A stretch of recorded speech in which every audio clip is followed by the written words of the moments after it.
Queridos, a paz e a graça do Senhor Jesus. É bom louvar o Senhor, né? Que maravilha a gente poder adorar ao Rei dos Reis, ao Senhor dos Senhores. Que coisa maravilhosa, tremenda de estar com o povo de Deus, adorando aquele que é digno de receber toda a honra, toda a glória e todo o louvor. Glória a Deus por isso. Queremos dar as boas-vindas aos amados irmãos que nos visitam. É um prazer, é uma alegria tê-los nessa noite aqui. Queremos também dar as boas-vindas aos amados que estão nos acompanhando através do nosso canal no YouTube. Dizer para você que é muito bom estar na casa do nosso Deus, celebrando ao Senhor.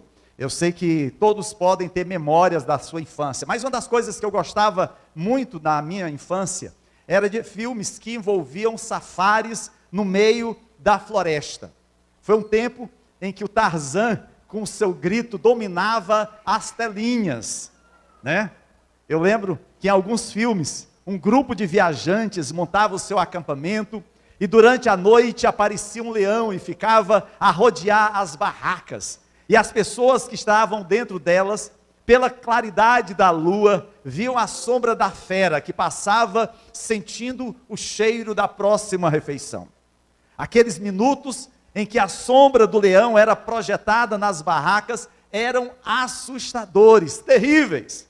Se alguém se desesperasse e gritasse, seria o suficiente para aquela fera rasgar a barraca e cravar as unhas em sua pele e fincar seus dentes em sua garganta. E antes mesmo que se tivesse qualquer reação de fugir ou de pegar em uma arma para se defender, tudo já estava acabado. Entendo, queridos, que o pecado é como um animal que sorrateiramente se esgueira ao redor da nossa vida e precisamos ter algumas atitudes para dominarmos essa fera, para vencermos o pecado que nos assedia. Daí eu ter escolhido como tema da nossa mensagem dessa noite, o título da nossa mensagem é Dominando o Pecado. E para entendermos como dominar o pecado, nós vamos meditar no livro de Gênesis. Logo depois que o primeiro casal pecou e foi expulso do paraíso, nós lemos no capítulo 4, versos 1 a 5, que Adão teve relações com Eva, sua mulher, e ela engravidou e deu à luz Caim. Disse ela: com o auxílio do Senhor tive um filho homem. Voltou a dar à luz desta vez a Abel, irmão dele. Abel tornou-se pastor de ovelhas e Caim agricultor. Passado algum tempo, Caim trouxe do fruto da terra uma oferta ao Senhor. Abel, por sua vez, trouxe as partes gordas das primeiras crias do seu rebanho. O Senhor aceitou com agrado Abel e sua oferta, mas não aceitou Caim e sua oferta. Por isso, Caim se enfureceu e o seu rosto se transtornou. Amados, Caim e Abel tinham muito em comum. Eles compartilhavam os mesmos pais e, claro, a mesma influência espiritual. Ambos tinham bons empregos e ambos trouxeram ao Senhor uma oferta. A grande diferença é que a oferta de Abel foi aceita por Deus, enquanto que a de Caim foi rejeitada. Por que será que isto aconteceu? O texto em si não oferece uma resposta absolutamente clara a essa questão. Entretanto, o Novo Testamento lança luzes trazendo pistas que indicam o porquê da recusa da oferta de Caim. Lá em 1 João, capítulo 3, verso 12, o apóstolo João está falando sobre o amor entre os irmãos. E ele diz que o relacionamento entre os irmãos não deve ser segundo Caim, que era do maligno e assassinou a seu irmão. E por que o assassinou? Porque as suas obras eram más e a de seu irmão justas. E lá em Judas, capítulo 1, verso 11, quando Judas está falando acerca da punição dos ímpios, ele diz: ai deles, porque prosseguiram pelo caminho de Caim. E finalmente há uma declaração em Hebreus, capítulo 11, verso 4, que nos ajuda a entender a diferenciação que Deus faz entre a oferta de Abel e a oferta de Caim. Nós lemos que pela fé, Abel ofereceu a Deus um sacrifício superior ao de Caim. Pela fé, ele foi reconhecido como justo, quando Deus aprovou as suas ofertas. Embora esteja morto, por meio da fé, fala ainda. Independentemente, queridos, do que nós possamos dizer sobre as duas ofertas, e há muita discussão na teologia sobre o porquê da rejeição da oferta de Caim e da aceitação da oferta de Abel, o que é certo é que a verdadeira diferença entre Abel e Caim não estava diretamente na sua oferta, mas sim no seu coração. Abel teve fé, Caim não. Abel acreditou em Deus e ofereceu o melhor que tinha. Caim não tinha fé e aparentemente apenas seguiu em frente. Observe, queridos, o que está por trás dessa história. Por isso, nesse momento, eu gostaria que você, em reverência à leitura da palavra de Deus, pudesse abrir a sua Bíblia em Gênesis capítulo 4, verso 4. E Abel também trouxe dos primogênitos das suas ovelhas e da sua gordura, e atentou o Senhor para Abel e para a sua oferta. Mas para Caim e para a sua oferta não atentou. E irou-se Caim fortemente, e descaiu-lhe o semblante. E o Senhor disse a Caim: por que te iraste? E por que descaiu o teu semblante? Se fizeres bem, não é certo que serás aceito?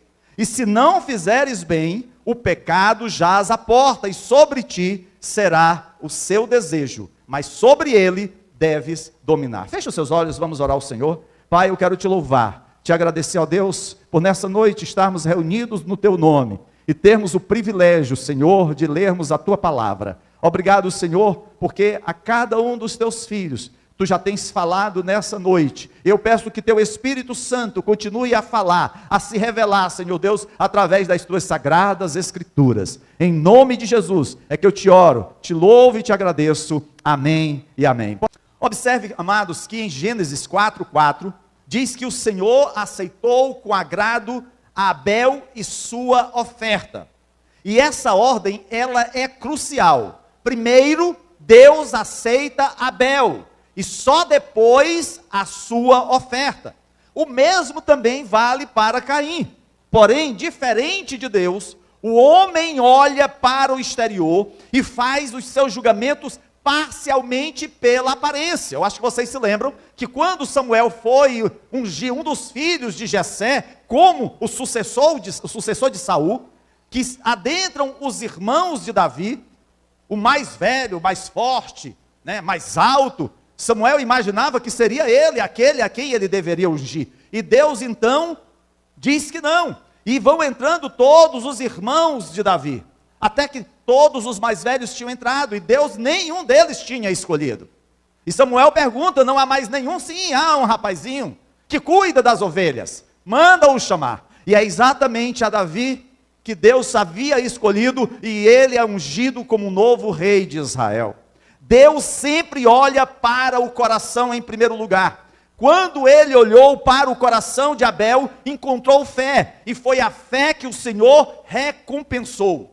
A ausência de fé e a proliferação de obras más por Caim garantiu que a sua oferta fosse rejeitada. Lembre-se, o sacrifício só é aceitável por Deus se for oferecido com um espírito humilde e quebrantado. Todas as vezes que nós subimos aqui para adorar a Deus, todas as vezes que você abre a sua boca em adoração ao Senhor, isso precisa ser feito com humildade e um coração quebrantado, para que a tua adoração, para que a tua oferta, quando você separa aquele momento de contribuição, não com usura, não com pesar, mas com alegria, por saber que você está devolvendo algo que é sempre do Senhor. Queridos, precisamos nos lembrar que o sacrifício só é aceitável por Deus se for oferecido com um espírito humilde e quebrantado. Onde não há fé, mesmo a melhor oferta não fará diferença. Mesmo a mais gorda oferta trazida diante do ofertório, ela é rejeitada. A Bíblia registra que depois da rejeição de sua oferta, Caim ficou com raiva. Ele ficou furioso quando viu que sua oferta havia sido rejeitada, enquanto que a de seu irmão mais novo havia sido aceita. Seu rosto estava visivelmente irado. A sua oferta defeituosa veio de um coração defeituoso. Não foi apenas a sua oferta que era defeituosa, era o seu coração que era maligno. A sua oferta foi rejeitada. O seu irmão não era o problema. Na verdade, ele mesmo, Caim, era o seu pior inimigo. É nesse momento que nos versículos 6 a 8, o Senhor disse a Caim: por que você está furioso? Por que se transtornou o seu rosto? Se você fizer o bem, não será aceito? Mas se não o fizer, saiba que o pecado ameaça a porta. Ele deseja conquistá-lo, mas você deve dominá-lo. Disse, porém, Caim a seu irmão Abel: vamos para o campo. Quando estavam lá, Caim atacou seu irmão Abel e o matou. Deus falou com Caim depois dele, o Senhor, rejeitar o sacrifício que Caim apresentara. E faz-lhe uma advertência. E essa advertência, queridos, é extensiva a todos os homens em todas as eras. A cada um de nós aqui no José Walter nessa noite. E o que Deus disse a Caim, e o que Deus diz a todos os homens, em todos os lugares, em todas as gerações, é que o pecado o ameaça à porta. Ele, o pecado, deseja conquistar você, mas você deve dominá-lo. O que é que Caim deveria fazer? Em resumo, Deus ordenou-lhe que fizesse o que ele havia ordenado aos seus pais: dominar o pecado. Mas tanto Adão, Eva e agora Caim, todos foram dominados pelo pecado. Será que nós nos enxergamos nessa fotografia ao lado de Adão, Eva e Caim? Tenho certeza, queridos, de que Adão e Eva tiveram grandes sonhos para Caim. Sem dúvida, eles esperavam que ele deixasse a sua marca no mundo. Contudo, em vez de realizarem os seus sonhos, o primeiro filho, o primogênito após a queda, partiu seus corações e deixou um rastro de sangue e lágrimas em seu caminho.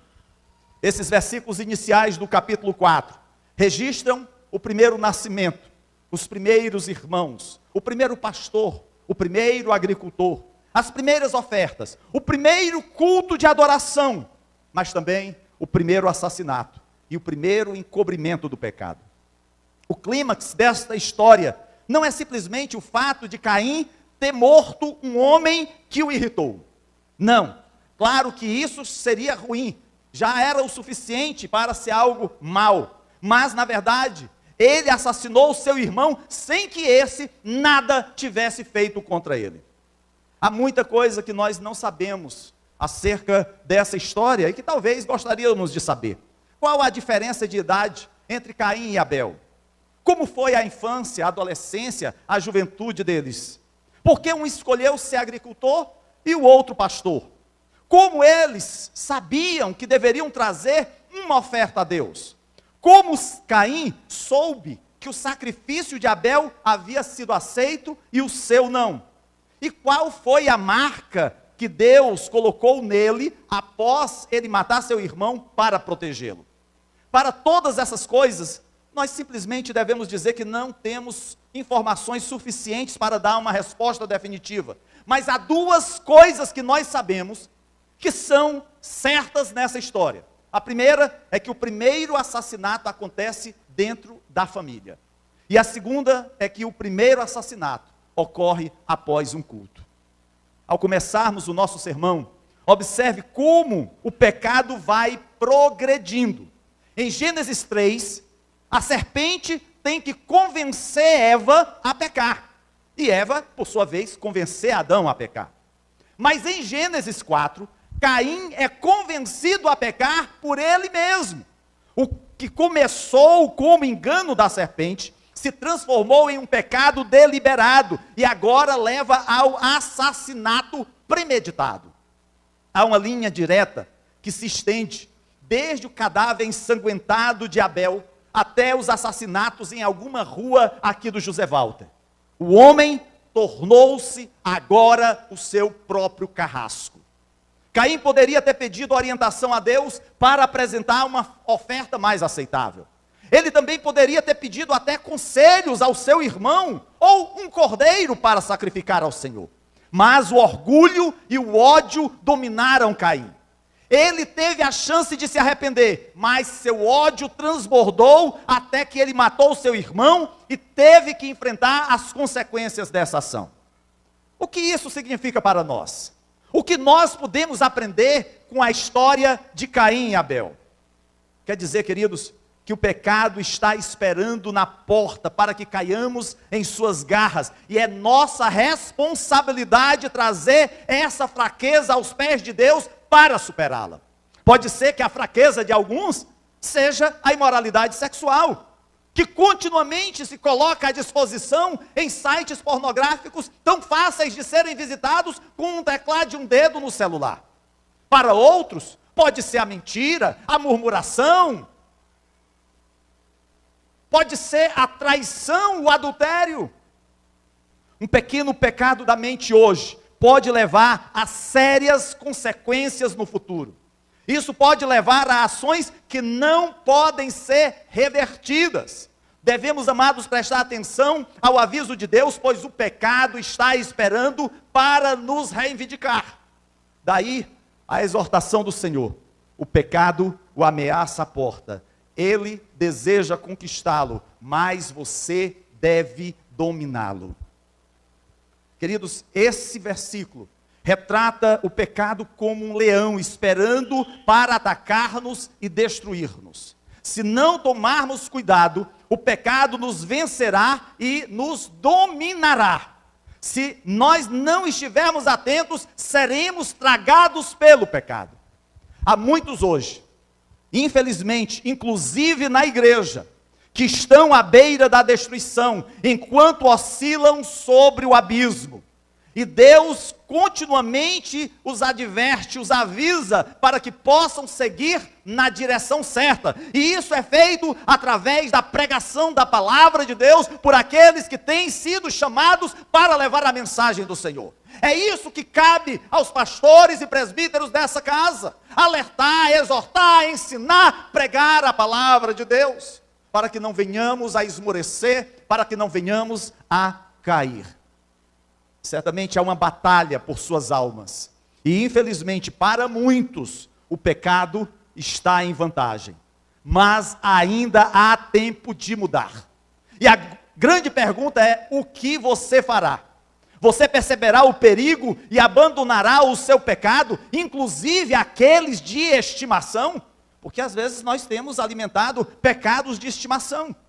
Na nossa intimidade, na nossa reclusão, mantemos coisas que sabemos que não agradam a Deus, que entristecem ao Espírito Santo. Caso contrário, se você assim permanecer, você estará destruindo a sua própria vida. Em Mateus capítulo 26, verso 41, Jesus afirma: vigiem e orem, para que não caiam em tentação. O espírito está pronto, mas a carne é fraca. Queridos, somos todos iguais. Não há crentes imunes à queda. Se a nossa fraqueza não for levada a Deus, com certeza ela nos levará a sentir na pele amostras do lamaçal do qual Deus já nos tirou. Se nós não rompermos com o pecado, se permanecermos enamorados pela iniquidade, possivelmente vamos voltar ao charco, ao lamaçal do qual saímos. Fuja do pecado, não o esconda, não o trate com superficialidade. Isso não é aquela história: você bebe, não, eu só bebo socialmente. Não existe pecado que você mantém socialmente. Pecado te separa de Deus. Aquele que está no erro e tem fechado os ouvidos à voz de Deus, ouça o que as Escrituras têm a lhe dizer. Provérbios 28, versos 13 e 14. Quem esconde os seus pecados não prospera, mas quem os confessa e os abandona encontra misericórdia. Como é feliz o homem constante no temor do Senhor, mas quem endurece o coração cairá na desgraça. Provérbios 29, 1. Quem insiste no erro, depois de muita repreensão, será destruído, sem aviso e irremediavelmente. Tiago, capítulo 5, verso 16, portanto, confesse os seus pecados uns aos outros e orem uns pelos outros para serem curados. O coração de um justo é poderoso e eficaz. E Salmo 32, versos 3 e 4, enquanto escondia os meus pecados, o meu corpo definhava de tanto gemer, pois de dia e de noite a tua mão pesava sobre mim, a minha força foi se esgotando como em tempo de seca. Queridos, não caminhe até a beira do abismo, achando que você não vai cair. Lembre-se, não vale a pena correr o risco de sentir o que Davi sentiu ao escrever o Salmo 51. Lá no verso 3 ele diz, pois eu mesmo reconheço as minhas transgressões e o meu pecado sempre me persegue. Davi podia esconder o seu pecado da população, dos seus súditos. Davi poderia esconder o seu pecado dos seus colaboradores. Mas jamais Davi escondeu o seu pecado do Deus Todo-Poderoso. Podemos esconder o nosso pecado do nosso cônjuge, podemos esconder o nosso pecado dos nossos filhos, dos nossos pais, do nosso irmão, mas jamais em tempo algum esconderemos o nosso pecado do nosso Deus. Lembre-se, o Senhor nos perdoa, mas as consequências de nosso pecado são extremamente danosas a nós e aos que nos rodeiam. Não fuja das consequências do pecado, atribuindo o pecado a outros, ou desprezando a disciplina do Senhor. Ah, pastor, eu caí, é bem verdade, eu traí minha esposa, mas a culpa é dela. Como é fácil apontar o erro do outro, sem olhar para si mesmo. Foi isso que Adão fez, foi a mulher que tu me deste. E novamente se repetiu com Caim. Minha oferta foi rejeitada. Lembre-se, nós não temos que cair para saber que a queda machuca. Paremos enquanto podemos e gozemos da mesma alegria do salmista quando declara no Salmo 32, 1. Como é feliz aquele que tem suas transgressões perdoadas e seus pecados apagados. É isso que Deus quer fazer na nossa vida. Ele quer nos limpar de toda mancha. Ele não quer que venhamos a ficar com pecados guardados em nosso coração, mas que dele nós nos afastemos e nos voltemos para o Senhor da nossa salvação. Francis Schaeffer, um teólogo, filósofo e pastor americano, em seu livro Gênesis no Espaço-Tempo, tem um capítulo intitulado As Duas Humanidades, no qual ele vê Caim e Abel como representantes das duas grandes divisões da raça humana. Ele diz assim: Caim é o primeiro incrédulo, enquanto Abel é o primeiro verdadeiro adorador de Deus e também o primeiro Marte. Todos no mundo estão na linhagem de Caim ou na linhagem de Abel. Se fizéssemos um esboço do personagem de Caim, usaríamos palavras como orgulhoso, teimoso, cínico, irritado, implacável, desonesto, violento, ressentido, provocador de intriga e autossuficiente. Por outro lado, Abel parece ser humilde, honesto, um homem de fé, um verdadeiro crente que ofereceu o seu melhor a Deus e por isso foi assassinado. Visto sob essa luz, o resultado final dessa história é sobre uma religião mundana versus a verdadeira adoração a Deus. A religião de Caim é a religião do mundo que rejeita o caminho da cruz. Na linguagem de hoje, o caminho de Caim é o caminho daqueles que desejam minimizar o sacrifício de Cristo na cruz em favor da nova trindade mundial. Tolerância, precisamos ser tolerantes com todos, tolerantes com o pecado. Diversidade, há uma diversidade que precisa ser respeitada, ser acolhida, cada um escolhe o gênero que quer. Pluralidade, cada um pode escolher o caminho que seguir, porque todo caminho leva a Deus. Essa é a trilogia defendida pelo mundo. Mas queridos, nós ouvimos ecos de Caim nas vozes daqueles que afirmam com confiança que Jesus e Maomé são ambos grandes profetas, e cristãos e muçulmanos adoram o mesmo Deus. E Caim fala hoje através daqueles que nos dizem que o caminho para o céu é através das boas obras, e não através do novo nascimento da água e do Espírito. Esse é o engano do mundo, queridos, e que infelizmente muitos têm abraçado, têm seguido, mesmo sendo orientados a buscar o caminho da verdade. Amados, Abel representa aqueles pecadores que vêm a Deus pela fé em Jesus Cristo e, portanto, recebem a salvação, enquanto que Caim representa todas as pessoas orgulhosas e independentes que tentam fazer de Deus um Deus que se adeque às suas necessidades. É o caminho da religião versus o caminho da fé. É o caminho da justiça própria versus o caminho da justiça de Deus. É a religião do tipo, faça você mesmo, versus confie em Cristo. A advertência do Senhor à humanidade, a advertência do Senhor a você nessa noite continua ecoando pelas gerações. O pecado o ameaça à porta, ele deseja conquistá-lo, mas você deve dominá-lo. E eu queria rapidamente aqui apresentar 3 verdades que nos ajudarão a entender como dominar o pecado. A primeira verdade é que os pequenos pecados logo se tornam grandes. Você já ouviu aquela história? Que para você garantir uma mentira, você tem que contar uma mentira maior? Tenho certeza, queridos, de que Caim não acordou naquela manhã com a intenção de assassinar o seu irmão. Por que ele deveria fazer isso? É claro que ele invejava o seu irmão há muito tempo, mas esse tipo de coisa normalmente não leva ao assassinato. Porém, depois que a sua raiva tomou conta de si, foi apenas um pequeno passo para fazer o que ele teria achado impensável. O pecado é assim, é um leãozinho que vai crescendo em silêncio, aguardando a hora certa até que um dia já não é mais um gatinho indefeso, mas um leão feroz e ataca quando menos esperamos. Os pequenos pecados logo se tornam grandes. Não adianta, querido, só há um jeito, romper com o pecado. Não adianta você querer manter aquilo como algo natural. A segunda verdade, grandes pecados nunca são tão repentinos quanto parecem. Assim como o pecado estava à porta, ameaçando Caim, assim também o pecado nos ameaça continuamente, estando insistentemente à nossa porta. Assim, amados, cuidado com o pecado, cuidado com a amargura, cuidado com aquilo que nós nutrimos, cuidado com o pecado que nos assedia. Não diga, eu nunca poderei matar ninguém.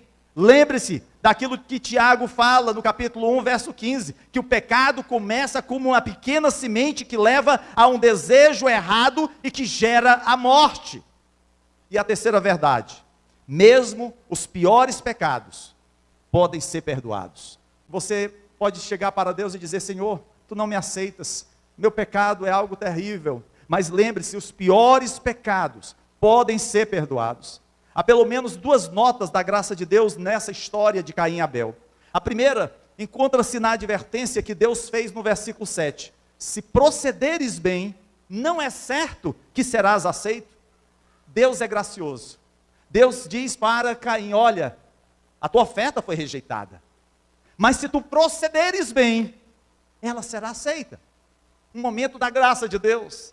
E novamente, a gente vê essa graça de Deus, quando mesmo depois de Caim matar o seu irmão, Caim recebe uma marca, que o protege, e lhe dá tempo para se arrepender. Porém, queridos, infelizmente, nós não vemos na história de Caim, nenhum fruto de arrependimento.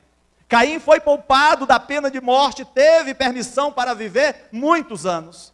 Deus mostrou mais misericórdia com Caim do que certamente ele merecia.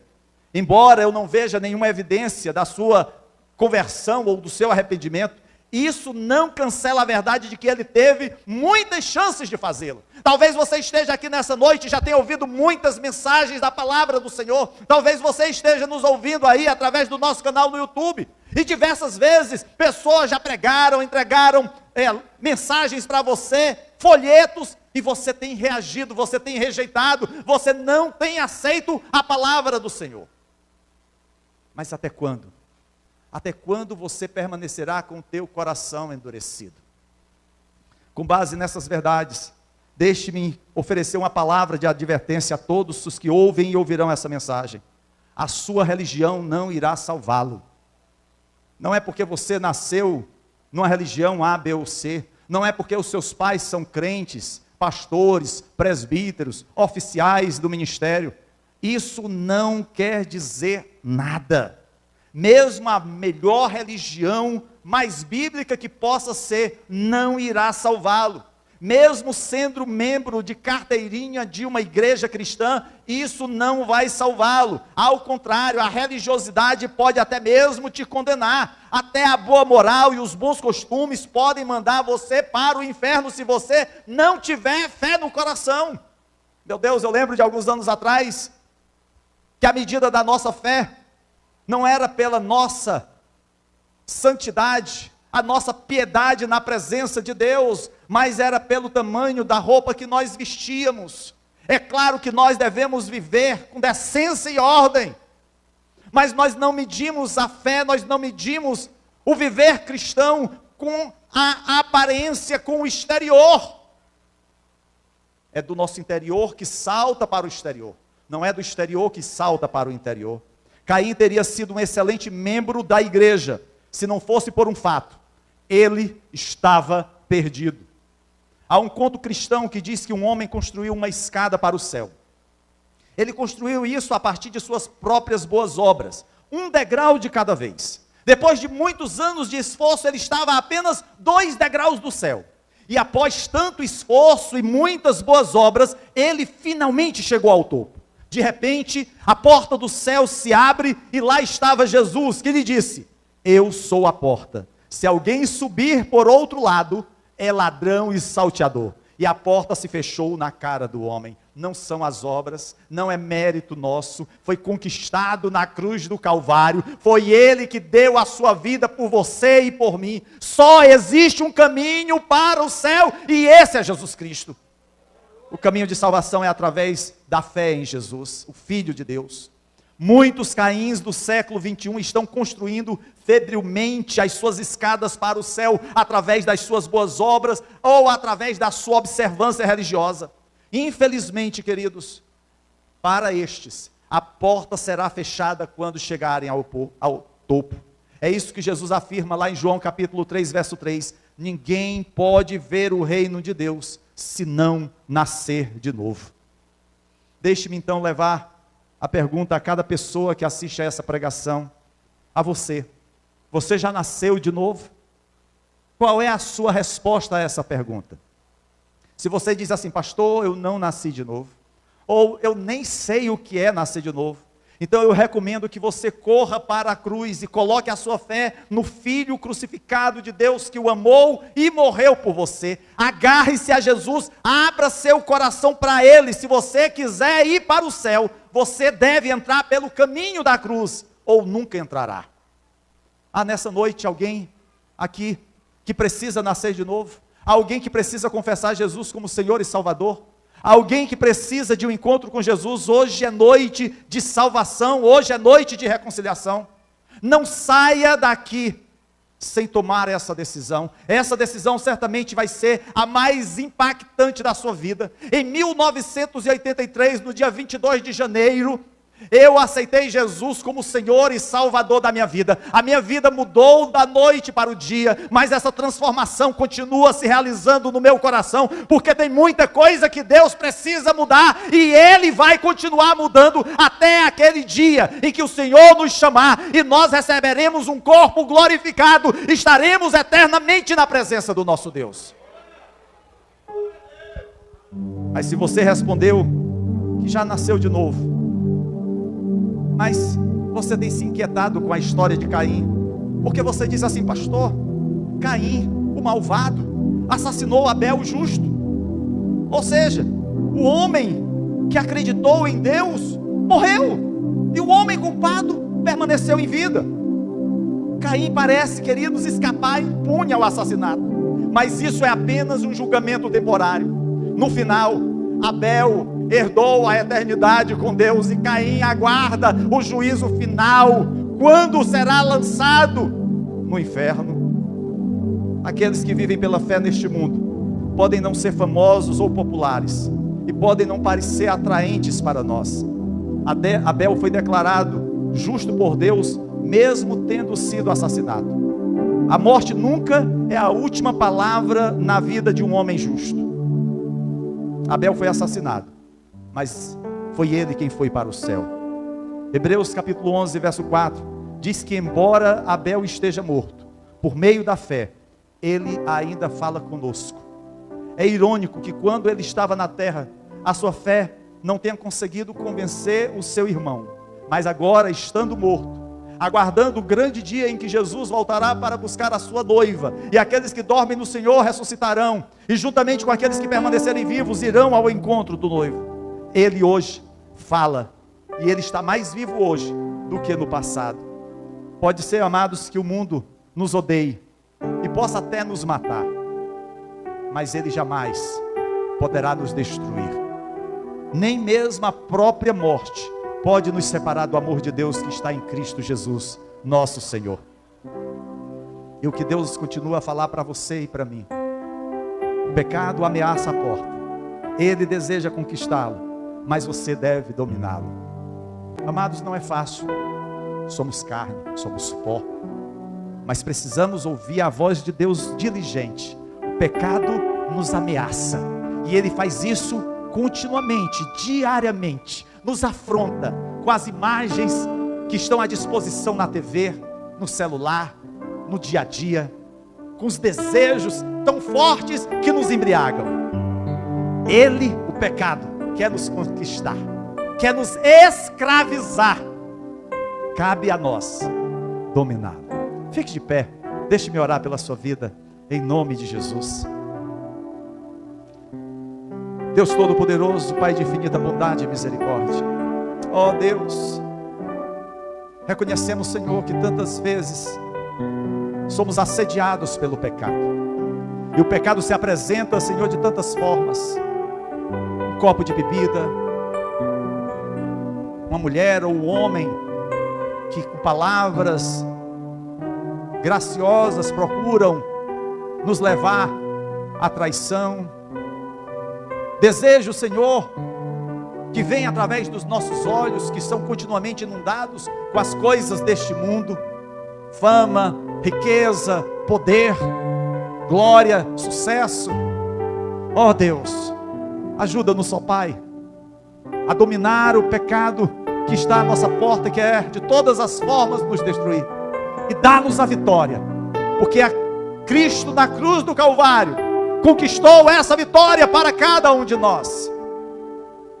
Nos fortalece, que possamos nos lembrar das tuas palavras a Josué: ser forte e corajoso. Ser forte e corajoso, ó povo de Deus. É o Senhor que nos dá vitória, em nome de Jesus Cristo. Amém e amém. Que Deus nos abençoe, queridos, em nome de Jesus.